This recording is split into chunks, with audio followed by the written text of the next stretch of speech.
सोचकर शकुंतला गुस्से में तुरंत नीचे आती है। अरे निहारिका, इतनी जल्दी आ गई तू? अरे जल्दी तो आएगी ही, ऑटो से जो आई है। क्यों रे, पेड़ से क्या पेड़ पर उगते हैं जो तू उन्हें बर्बाद करने पर तुली है? पैदल नहीं आ सकती थी जो ऑटो कर लिया? माँ, मैं पैदल ही आ रही थी, लेकिन जहाँ मैं गई थी वहाँ से घर 2 किलोमीटर की दूरी पर है। इतनी दूर में पैदल कैसे आती? क्यों, तेरे पैरों में मेहंदी लगी है जो तू पैदल नहीं आ सकती? 2 किलोमीटर ही तो दूर है। आज के बाद अगर मैंने तुझे ऑटो या टैक्सी में पैसे बर्बाद करते हुए देख लिया ना, तो तेरी हड्डी पसली तोड़ दूंगी। चुपचाप पैदल जाया कर, पैदल आया कर। अच्छा ठीक है माँ, अब से मैं ध्यान रखूंगी। आइंदा मैं कभी भी पैसे बर्बाद नहीं करूंगी और उसे बचाने की कोशिश करूंगी।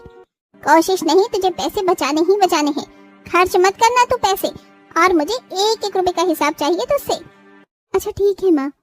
इतना कहकर निहारिका किचन में जाकर काम करने लगती है। फिर खुशबू बाहर से आती है। माँ, मेरे तो पूरे पैर दुखने लगे हैं, ऊपर से बाहर इतनी तेज धूप है। अरे तो तूने ऑटो क्यों नहीं कर लिया? माँ, मैं जहाँ गई थी वो बस 2 मिनट की दूरी पर है, इसलिए वहाँ के लिए ऑटो नहीं मिला। अरे मेरी प्यारी बच्ची, इतनी धूप में पैदल गई और पैदल आई। सारी गलती इन्हीं की है, ये नहीं कि बाइक से छोड़ दें। अरे बगल की दुकान पर ही तो गई थी चिप्स कुरकुरे लेने। कौन सा दूर गई थी जो मैं इसे बाइक से छोड़ दूं? अरे आप तो चुप ही रहो, बेचारी मेरी बच्ची थक गई होगी। तो बैठ, मैं तेरे लिए पानी मंगवाती हूँ। ओ करमजली कलमुही, मेरी बेटी के लिए पानी लेकर आ। जी माँ जी, लाती हूँ। माँ, खुशबू की जितनी फिक्र करती है उतनी फिक्र मेरी क्यों नहीं करती? खुशबू तो यहीं बगल की दुकान में गई थी, लेकिन मैं 2 किलोमीटर दूर बाजार में सब्जी लेने गई थी। फिर भी माँ ने मुझे इतना सुनाया। यही सोचते हुए निहारिका पानी लाकर खुशबू को देती है और फिर शाम को।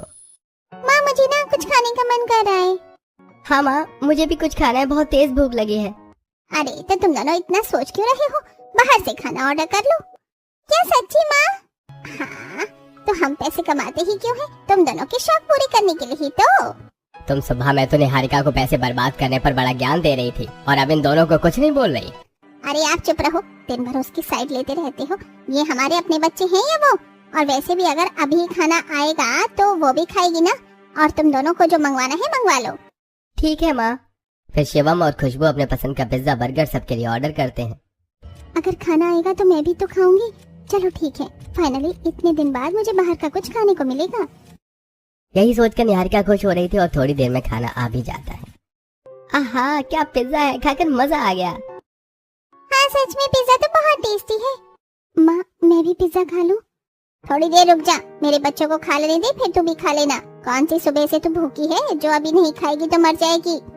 शकुंतला की बात सुनकर निहारिका थोड़ा इंतजार करती है और खुशबू साथ ही शिवम मन भरकर पिज्जा बर्गर खा लेते हैं। खुशबू, अगर और पिज्जा खाना हो तो ऑर्डर कर ले। नहीं माँ, मेरा पेट भर गया है। अब मुझे भी दे दीजिए पिज्जा खाने के लिए। ओह सॉरी, तुम्हारे लिए तो पिज्जा बचा ही नहीं। कोई बात नहीं, तुम अगली बार खा लेना। अरे लेकिन, अरे क्या लेकिन विकिन कर रही है? अगली बार खा लेना। माँ, आप हर बार ऐसा ही करती हैं और मैं कभी भी पिज्जा नहीं खा पाती। हाँ तो इतना चीख कर क्या दिखा रही है? घर में खाना नहीं बनता है क्या जिससे तेरा पेट भर जाए? दिन भर ये खाना है वो खाना है। चुपचाप जाकर खाना बना और उसी को खा। नहीं मिलेगा तुझे कोई पिज्जा विज्जा, पैसे पेड़ पर नहीं उगते हैं। जा। शकुंतला की बात सुनकर निहारिका उदास हो जाती है और किचन में चली जाती है। पता नहीं पिज्जा बर्गर खाने में कैसा लगता होगा। मैंने तो आज तक कभी भी नहीं खाया। जब मेरी खाने की बारी आती है तब सब खत्म हो जाता है। इस चक्कर में मैं हमेशा भूखी रह जाती हूँ। एक काम करती हूँ, आज मैं अपने लिए बहुत सारे टेस्टी टेस्टी पकवान बनाती हूँ, उसे पेट भर कर खाऊंगी। यह सोचकर निहारिका बहुत मेहनत से ढेर सारे तरह तरह के पकवान बनाती है। फाइनली सारा खाना बन गया, पनीर की सब्जी, कुलचे और बाकी सब भी। इतनी तेज भूख लगी है, पहले खाना खा लेती हूँ। तभी वहाँ शकुंतला आती है। किचन में खड़ी होकर क्या बड़बड़ा रही है? खुद बाद में खाना, पहले मेरे बच्चों को खिला। उन्होंने शाम से लेकर अभी तक कुछ भी नहीं खाया है। लेकिन माँ, मैंने तो सुबह से कुछ नहीं खाया है। हाँ तो तू मत खा, लेकिन मेरे बच्चों को खिला दे। जल्दी से सारा खाना सर्व कर दे डाइनिंग टेबल पर। इतना कहकर शकुंतला वहाँ से चली जाती है और निहारिका सारा खाना डाइनिंग टेबल पर सर्व करती है। खाना तो बहुत टेस्टी है। कहाँ, रोज की तरह ही तो है, एकदम बकवास। वैसे मुझे ये सब्जी थोड़ी और दे दो। हाँ, और मुझे ये कुलचे। अब बस 2 ही कुलचे बचे हैं, तो दे दे शांति से मेरे बच्चों को। फिर निहारिका सभी को सारा खाना दे देती है और लास्ट में उसके लिए खाना नहीं बचता। माँ, सारा खाना खत्म हो गया है। मुझे बहुत तेज भूख लग रही है, मैं मैगी बनाकर खा लूं? अच्छा, तो अब तू सिर्फ अपने लिए मैगी बनाएगी? कितना गैस वेस्ट होगा। मैगी के पैसे जाएंगे। तेरी माँ यहाँ पैसे नहीं छोड़ कर गई है तेरे लिए जो फिजूल खर्च करती रहे।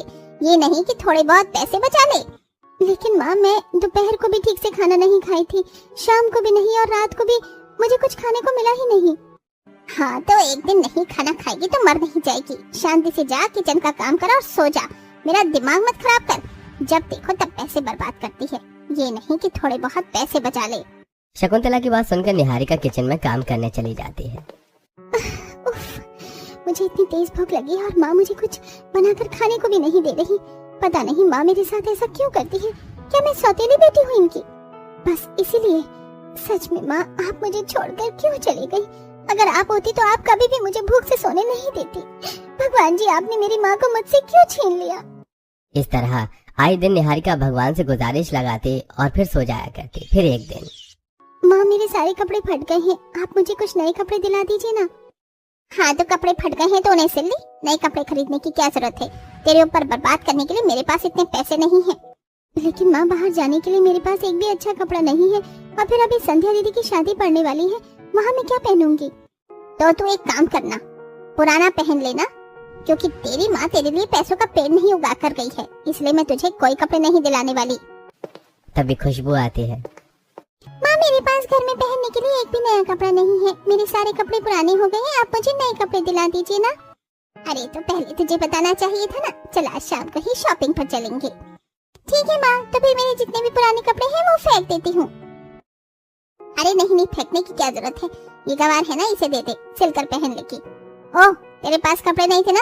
ये ले खुशबू के पुराने कपड़े, इन्हें सिलकर पहन लेना।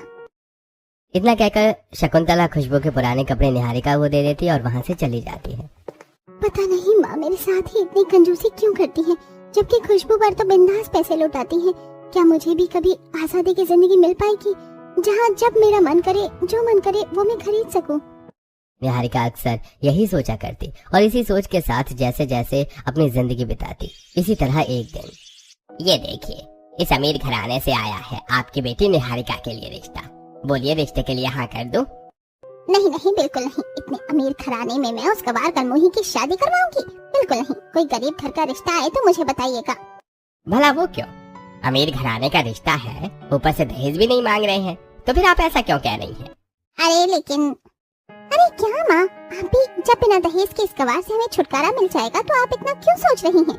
शादी के लिए हाँ कर दीजिए, कम से कम हमारे पैसे तो बचेंगे इसे खिलाने पिलाने में जो पैसे वेस्ट होते हैं। हाँ तूने बिल्कुल सही कहा। चल ठीक है पंडित जी, आप ये रिश्ता तय कर दीजिए और जितनी जल्दी हो सके उतनी जल्दी शादी की तारीख निकलवा दीजिए। नहीं, जल्दी नहीं हो पाएगा, क्योंकि लड़के वालों को थोड़ा समय चाहिए। अरे नहीं, हमारे पास टाइम नहीं है। जितनी जल्दी हो सके उतनी जल्दी इसकी शादी करवा दीजिए। अच्छा ठीक है, मैं कोशिश करता हूँ। इतना कहकर पंडित वहाँ से चले जाते हैं और ये सारी बातें निहारिका सुन रही थी। मुझे शादी नहीं करनी, लेकिन अगर ये बात मैं माँ से कहूँगी तो माँ मेरी कभी नहीं सुनेंगी। पता नहीं मैं वहाँ कैसे रहूँगी। सौतेले ही सही, लेकिन फिर भी बचपन से मैं माँ के साथ ही रही हूँ। जब माँ ने मुझ पर इतनी पाबंदियाँ लगाई और मेरे साथ इतनी कंजूसी की, तो फिर मेरे ससुराल वाले मेरे साथ क्या करेंगे? पता नहीं मेरी सास कैसी होंगी, लेकिन अब शादी तो करनी ही पड़ेगी। फिर पंडित जल्द से जल्द निहारिका की शादी करवा देते हैं। फिर गृह प्रवेश के टाइम, आइए देवरानी जी, आपका इस घर में स्वागत है। अब मेरी दूसरी भाभी भी आ गई। सिर्फ आपकी ही नहीं, मेरी भी। अरे अब सारी बातें दरवाजे पर ही करोगे क्या? बहू को अंदर तो आने दो। बहू, इस कलश को गिराकर घर में गृह प्रवेश करो। फिर निहारिका कलश को गिराकर घर में गृह प्रवेश करती है। वाह सुमित्रा, तू तो अपनी छोटी बहू भी एकदम हीरे की खान जैसी लाई है। हाँ वही तो, तुझे इतनी प्यारी प्यारी सुंदर सुंदर बहुएं मिल कहाँ से जाती हैं? बड़ी बहू भी इतनी सुंदर और अब जो नई बहू आई है वो भी इतनी सुंदर। आंटी जी, भाभी सुंदर है तो क्या हमारे भैया भी तो हैंडसम है। चलो अब बहुत हुई बेकार की बात है। दोनों थक गए होंगे, दोनों को जाकर आराम करने दो। हाँ सच में हम बहुत थक गए हैं, इसलिए हम कमरे में जा रहे हैं। इतना कहकर सिद्धांत निहारिका के साथ कमरे में जाता है और फिर दोनों सो जाते हैं। अगली सुबह, आज मेरी पहली रसोई है, घर पर इतने मेहमान भी आए हैं, पता नहीं क्या होगा, बस कुछ गड़बड़ ना हो। यही सोचते सोचते निहारिका तैयार होती है और फिर तुरंत किचन में पहुंचती है। अरे बहू, आ गई तू? देख, आज तेरी पहली रसोई है, इसलिए घर पर बहुत सारे मेहमान आए हैं तेरे हाथों का खाना खाने के लिए। हाँ भाभी, इसलिए आप सारा खाना ध्यान से बनाइएगा। अरे आप लोग उसे इतना क्यों डरा रहे हैं? अरे भाभी, हम डरा कहाँ रहे हैं, हम तो बस बता रहे हैं। आप इन लोगों को छोड़िए, आप इधर देखिए। अगर आपको किसी भी चीज की जरूरत पड़ेगी तो मुझे बुला लीजिएगा, मैं आपकी मदद कर दूंगी। और ज्यादा घबराइएगा मत, अभी तो हम सब बाहर जा रहे हैं, लेकिन अगर कोई भी काम हो तो आप बुला लीजिएगा, मैं आ जाऊंगी। इतना कहकर निकिता बाहर चली जाती है। निकिता की बात सुनकर निहारिका का डर थोड़ा कम होता है और वो खुशी खुशी ढेर सारा खाना बनाकर सबको खिलाती है। एक बात तो है, वह सिर्फ दिखने में अच्छी नहीं है, खाना भी एकदम लाजवाब बनाती है। हाँ सच में, खाना खाकर तो मजा ही आ गया। सुमित्रा की पसंद एकदम लाजवाब है। वही तो, वरना अगर बहू तो सुंदर होती है तो खाना बनाना नहीं जानती, और अगर खाना बनाना जानती है तो गाँव की गवाह निकल जाती है। हाँ तो मैंने अपने बेटे के लिए कोई ऐसी वैसी लड़की पसंद नहीं की है, लाखों में एक है एक। इसी तरह हंसी मजाक करते हुए सभी लोग खाना खाते हैं। फिर निहारिका जब खुद खाना खाने जाती है तो ये क्या, सारा खाना तो खत्म हो गया, अब मैं खाना कैसे खाऊंगी? शादी में भी कुछ नहीं खाया था और ना ही उससे पहले। अब तो भूख से मेरी जान जा रही है, क्या करूं? किसी को बोलकर भी कोई फायदा नहीं है। जब माँ को कोई फर्क नहीं पड़ता था तो फिर मेरी सास को क्यों ही पड़ेगा? तभी करिश्मा किचन में आती है और सारी बातें सुन लेती है। अरे भाभी, क्या हुआ? आपने खाना नहीं खाया क्या? तो आप इतनी परेशान क्यों हो रही हैं? आपने हमें बताया क्यों नहीं? रुकिए, मैं अभी आपके लिए बाहर से खाना ऑर्डर कर देती हूँ। क्या, बाहर से?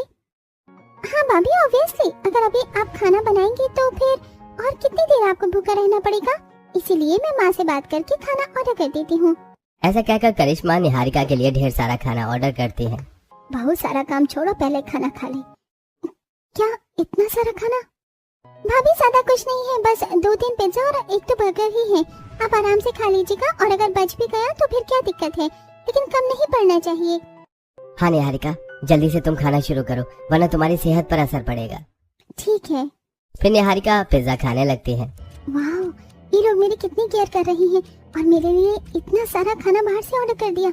सच में ये लोग तो बहुत अच्छे हैं, लेकिन अगर ये सब सिर्फ इसलिए हुआ क्योंकि मैं नई बहू हूँ तो? क्या हुआ भाभी, खाते खाते क्या सोच रही हैं? नहीं नहीं,